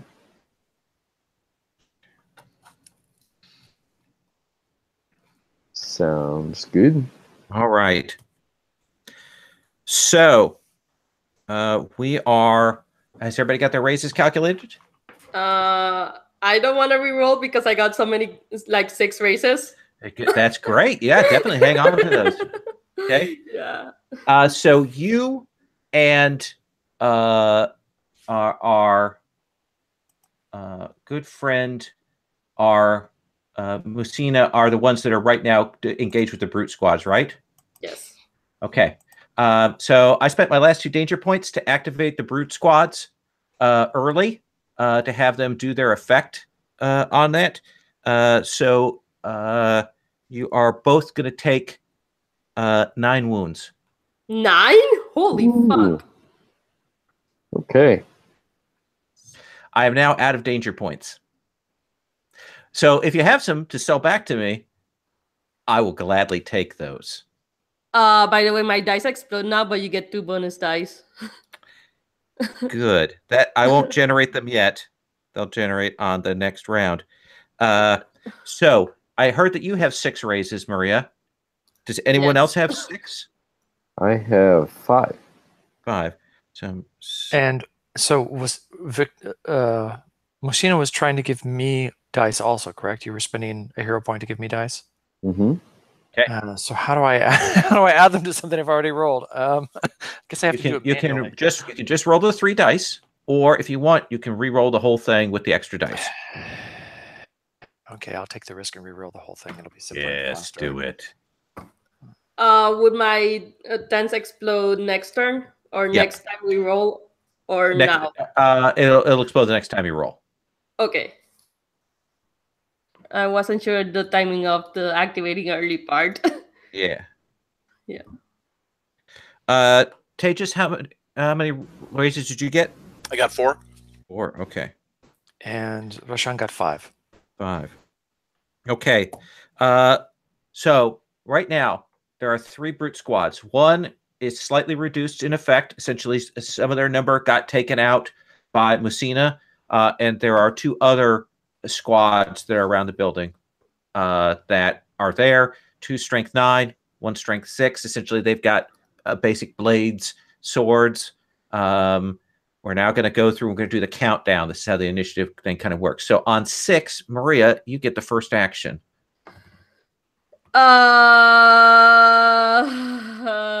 So slash how many the one that's wounded, the brute squad that's wounded, how many races does it have, or what's its strength? It's strength 6 right now. Damn. Okay, I will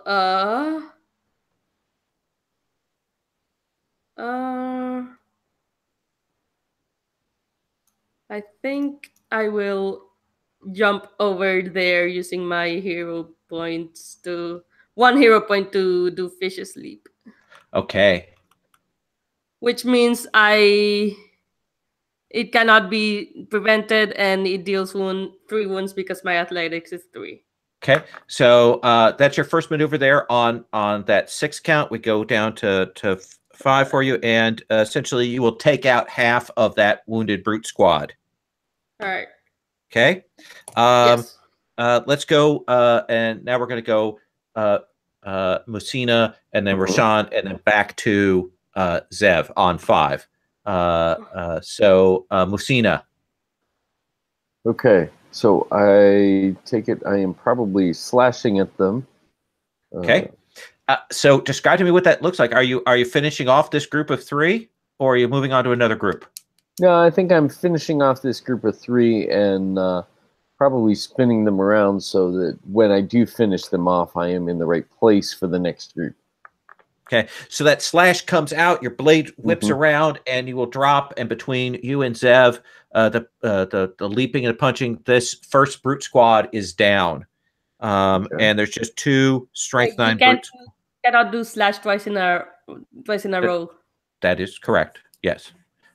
So let's come to you then, Rashawn. What do you want to do? But didn't Musina do slash last round as well? That's my question. Like, she can't do. Can she do? She slash? did. I think she did slash and then parry. Yep. Oh, she did parry off. Yeah. Sorry, Yeah. I didn't pay attention to that. No, before I had gotten this roll before we had even done these rolls. That was me getting out of the house and doing it. Anyway. But yeah, we did those. We calculated out those movers. So he's in good shape to be able to do slash and then something else on this round. Which brings us back to you, Roshan. What are you doing? 2 strength 9 brute squads. Oh, there's still strength 9? Yeah, there's 2 of them. So the first thing I was going to do, if you remember, was I was basically setting myself up for the attack after that by shoveling the fire off of the roof onto them. So, which may not do any damage. The fire itself might not, but it's putting out the fire and distracting them, basically. Okay. So if you want, you can take 2 raises of your 5, and you can extinguish the fire. Okay. Does that seem cool? Yes. In which case, I'll come back to you on 3. All right. And the fire will be out as you kind of throw that and pitch that and get that knocked out of the way. I need to roll something real quick. So that's just 3 dead. Okay. Yeah, you will get that put out, and of course the squads are now seeing you, and they're trying to figure out how to get up to you on there. So we'll hit you next on 5. Now, Maria, Zev, your maneuver on 5. My maneuver 5 will be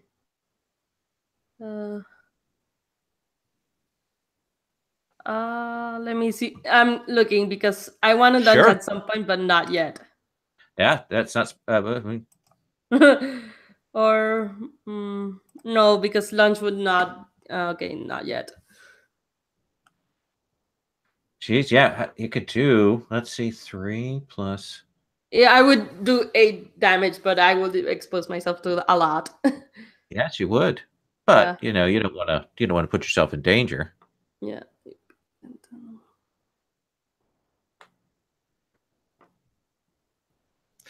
After this, I'm coming to you, Tejas. Okay, just to give you a heads up. Okay. So here's my question: Which maneuvers do I have? Do I have all of these? You have all of those maneuvers. Yes. So I even have riposte. Okay. Yes, you do. All right, that's good to know. I will. I can't slash twice, so I will.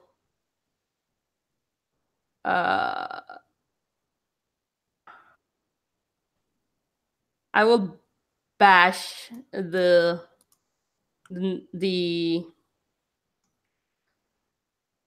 I'll bash that group. Okay. Or no, did I slash last time? You slashed last time. No, I did fish asleep last time. That's right. So I will slash this time. Okay. So leap up and you go into another one of these groups, and that deals 3 wounds. So one of these strength 9 groups, smash into them, send them tumbling, and they are now at strength 6. Yeah. And that was Maria. Tejas. Fire is out. There's still some people trapped, but there are these 2 brute squads outside. Okay, so I guess one of my questions is, since my pool was generated, assuming I was trying to put out fires, and that is no longer necessary, do I need to spend those raises on doing that, or how does that work? How it works is you have to spend an extra raise to change what you're doing. I see. Okay, well, I think... Would I need to spend a raise on moving out into the street? Nah, that's free. Okay. Then I think what I will do, seeing that the fire is out and it's just a matter of getting people out of the house, I will, since there's nobody around really to see this, I'm going to release some of that energy that I absorbed in with a little blast of light that will basically take out one of the doors and let people out. And I'm trying to spend my raises on getting people out of the house. Okay. At which point I will move outside. Okay. I will say that if you spend all your raises, Mm-hmm. you can switch what you're doing, get everybody who is injured left in there out and safe, and move outside. Does that seem fair? Yeah, I just had one other question. Does spending Absolutely. a hero point take a raise? No, it does not. Okay, in which case I think I will come tumbling out of the house with, like, after having blasted off that door into that big group of 9 and just take them out. Oh, that's right. I forgot you had that. Damn it. That's the reckless takedown, right? Yes, so I will take a dramatic wound as I, just sort of appear in the middle of them, and I do the Legolas thing, the melee bowmanship, except it's all little magical darts coming out of my bow. Yeah, and it's a spectacular moment there is that happens, and this group of 9 who were rushing in on Zev and Musina are suddenly just thrown backwards. Musina, we're back to you on 4. I may have used Fish Asleep wrong last time. Okay. Because it's once per round, but I don't have to spend hero points to use it. Okay, then you got a hero point back. Okay, yeah. Messina, what are you doing? Okay, so how many do we have left, like, floating around here? We just lost a there's group literally just one Strength 6 brute squad who is there and is going to deal damage after you and Maria go. Okay.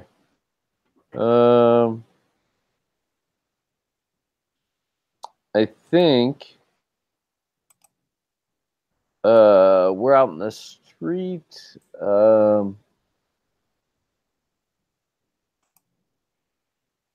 Maybe with me swinging my sword around like I am, I'm pinning them into a corner so that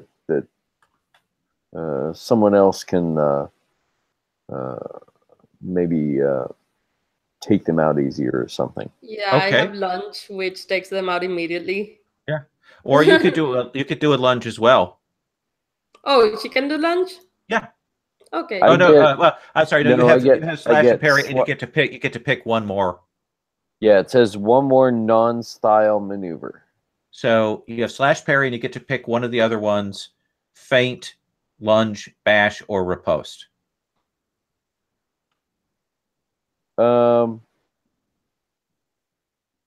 What does bash do? You deal a wound, and the next time your target deals wounds to you that round, they deal 1 less wound for each rank you have in weaponry, so 3 less wounds. Okay. Feint.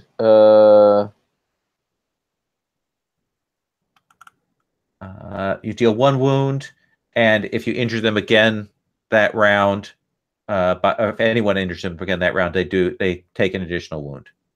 Okay.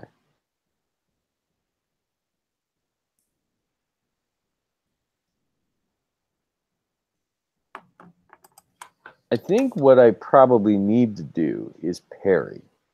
Okay. Is what I need to do. Because I took a good hit that last time. Sure. So you can prevent a number of wounds equal to your ranks in weaponry. Uh-huh. So you want to take the hit from this guy if there's any left after Maria goes, right? Sure. Wait, Parry says you do it after? So is that what you're doing? Parry or bash? Parry. Okay. Okay. So hang on, Maria. Sorry. That's okay. So here's how this is going to work. Because your thing delays until after Maria goes, then because it happens at the end of the action. We'll see. She'll do her action, and if there's anybody left, you'll have the parry option to defend. In this case, the fiction is that you're defending the captain, I assume, and getting into that ready position, right? I'm sure he's probably weaving his way to the door and checking out what's going on, and yeah, he'll show up just in time to see us finish. Absolutely. So let's cut to you, Maria. There's just a strength 6 left. lunge to finish them off because my ranks in brawn or brawl is 3 plus my 4 races. That's 7. Oh yeah, I imagine there's elbow drops and punches and hard uppercuts, and when you're done, your knuckles are probably bruised and bleeding, but these people are all laid out, and the neighborhood has come running, and they're throwing water to help put out the last of it, and this smoldering, and they're finding a couple of these bodies that were in there. Looks like they died getting some of the children out.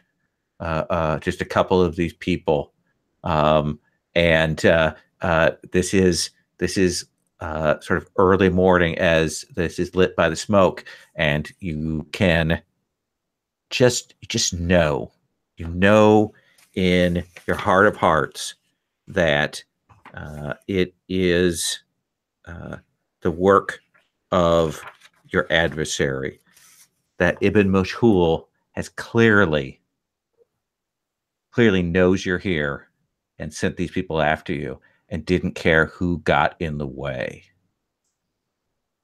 And that's what we'll take up next time. Thanks. You'll clear all of your basic wounds, but hang on to your dramatic wounds. Some of those can get cleared by your doctor and stuff. But that's the situation we're in. I have no more darkness points. If you have more hero points than you started with, you can keep those. If you're out of hero points, you'll reset to your base. Does that sound good with everybody? Okay. And I can lay on hands or whatever it's called. Yeah, we'll go through that process next time to get all that cleared out. Is that cool with you, Rashawn? Yes. No. Okay. I just want to make sure because I can't see you on camera there. So this one we'll take up. Thank you guys very much. We kind of got through it. Interesting sequence. Thank you for playing with me in trying out the parallel sequences and some stuff there. So I had a good time. We will do Roses and Thorns at the end of next session, and we'll do that in 1 week. Sound good? Sounds like a plan. All right. I will talk with everybody next week. Good night. Good night.